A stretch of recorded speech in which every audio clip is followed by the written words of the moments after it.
Maths గురు business school నా YouTube ఛానల్కి స్వాగతం. కాంపిటీషన్ ఎగ్జామ్స్ కోసం ప్రిపేర్ అయ్యే ప్రతి ఒక్కరికి ఉపయోగపడే విధంగా నేను అర్థమెటిక్స్లో వీడియోస్ పెడుతూ ఉంటాను. ఈరోజు మనం ఫ్రాక్షన్స్, అదేనండి భిన్నాలు, ఫ్రాక్షన్స్ మీద హెచ్ఎఫ్ కట్టడం ఎలాగా అనే టాపిక్ మీద ఒక ప్రాబ్లం చేద్దాము. నా కంటెంట్ కనుక నచ్చితే తప్పకుండా లైక్ చేయండి. ఇది మీలాంటి కాంపిటీషన్ ఎగ్జామ్స్కి ప్రిపేర్ అయ్యే చాలామందికి ఉపయోగపడే కంటెంట్ కాబట్టి మీ ఫ్రెండ్స్తో షేర్ చేయండి. అలాగే సబ్స్క్రైబ్ చేసుకోండి, పక్కన ఉన్న బెల్ ఐకాన్ కూడా నొక్కండి. అప్పుడే నేను ప్రతి ఒక్క వీడియోకి మీకు నోటిఫికేషన్స్ వస్తాయి. Okay, HCF of fractions calculate చేయడానికి ఒక ఫార్ములా ఉంది. HCF is equal to HCF of numerator by LCM of denominator. ఇప్పుడు ఒక ఎగ్జాంపుల్ కన్సిడర్ చేద్దాం. హెచ్సిఎఫ్ ఆఫ్ 54/9, 3, 9/17, 36/51, ఈ మూడు కూడాను ఫ్రాక్షన్స్. వీటి యొక్క హెచ్సిఎఫ్ క్యాలిక్యులేట్ చేద్దాం. అవకాశం ఉన్నప్పుడు ఇచ్చిన ఫ్రాక్షన్స్ని వాటి యొక్క షార్టెస్ట్ ఫామ్లో మనం మార్చుకోవడానికి ముందు ప్రయత్నం చేయాలి. సో 54/9 ఈజ్ ఈక్వల్ టు 6/1, అలాగే 3, 9/17 60/17 అవుతుంది. అలాగే మూడవది 36/51, ఇది థర్డ్ టేబుల్ పోతుంది. 3 12 3 17. ఓకే, సో ఇప్పుడు మనకి మొత్తం 3 ఫ్రాక్షన్స్ వచ్చాయి. ఈ 3 ఫ్రాక్షన్స్ ఒక చోట రాసుకుందాం.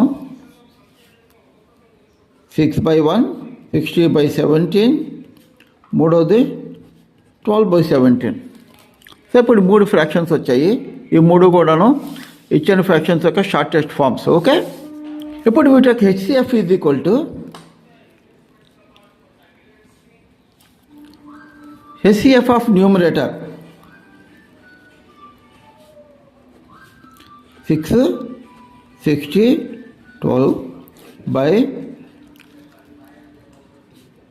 ఎల్సిఎం ఆఫ్ డినామినేటర్, అది 1, 17, 17.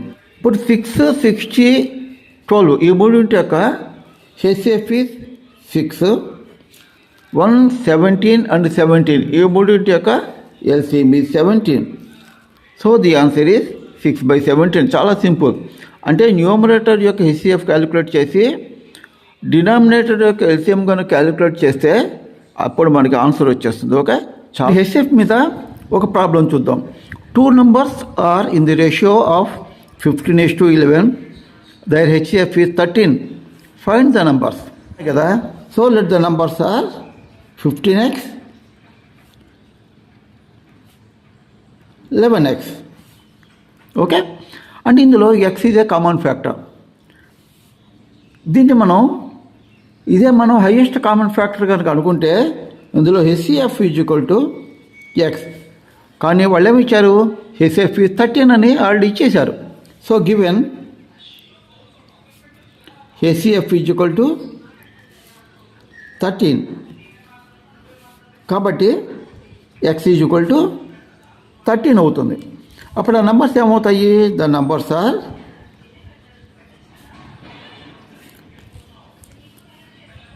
15 into 13, ఇంకోటి 11 into 13, 195 and 143. సో ఇట్స్ చాలా simple. Okay, find the largest number that divides 62, 132 and 237 to leave the same reminder in each case. ఈ సమ్ కూడాను చాలా సింపుల్గా ఉంటుందండి. హెచ్సిఎఫ్లో ఒక ఫార్ములా ఉంది. 2 నంబర్స్కి హెచ్సిఎఫ్ కనుక్కుంటే వాటి డిఫరెన్స్ కూడాను it is divisible by HCF.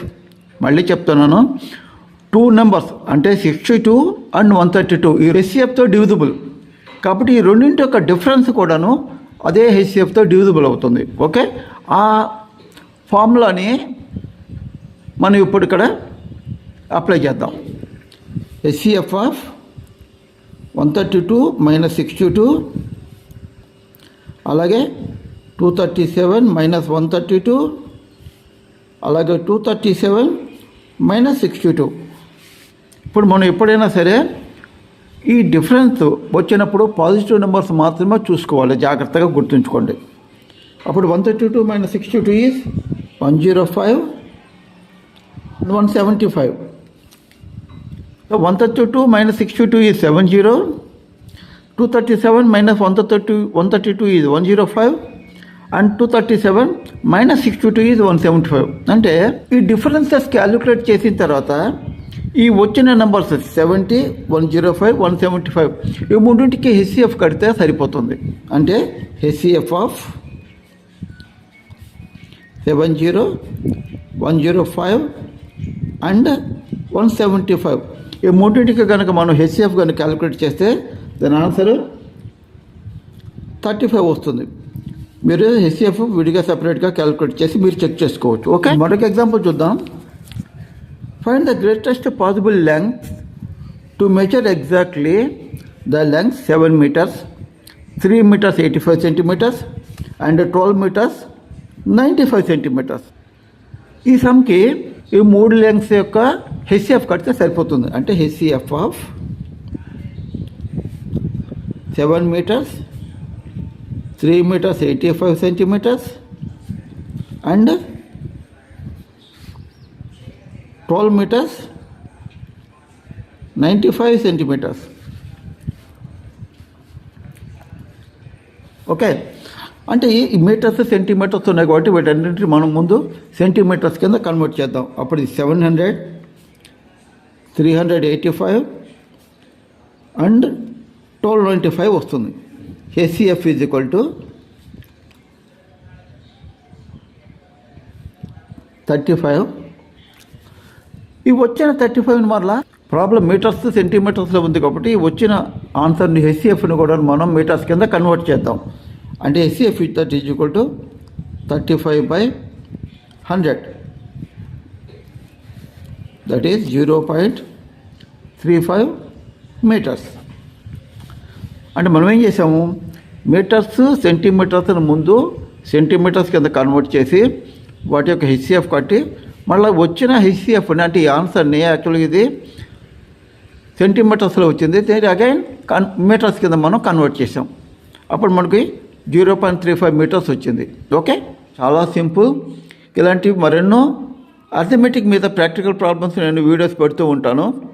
తప్పకుండా మీరు ఫాలో కండి, ప్రాక్టీస్ చేయండి. ప్రాక్టీస్ చేసినప్పుడు మీకు కాంపిటేటివ్ ఎగ్జామ్స్లో మంచి మార్కులు వస్తాయి.